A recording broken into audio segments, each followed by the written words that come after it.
In this video you will learn how to sell XRP on Ledger Live. Open Ledger Live, then log in. Launch the Ledger Live app on your computer or mobile device and unlock your Ledger hardware wallet. Go to the Sell tab. On the main dashboard, click Sell in the left hand menu to access your selling feature. Choose the XRP as an asset.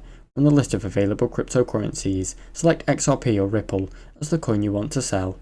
Select a partner service. Ledger Live will display available selling partners, such as Coinify or Transak, to handle the sale safely. Enter your amount to sell. Type in the amount of XRP you wish to sell, then choose your preferred payout option. This could be a bank transfer or card. Confirm and complete your transaction. Follow the on-screen instructions to confirm the sale of your Ledger device. Once approved, the XRP will be sold, and funds will be sent to your selected payment method.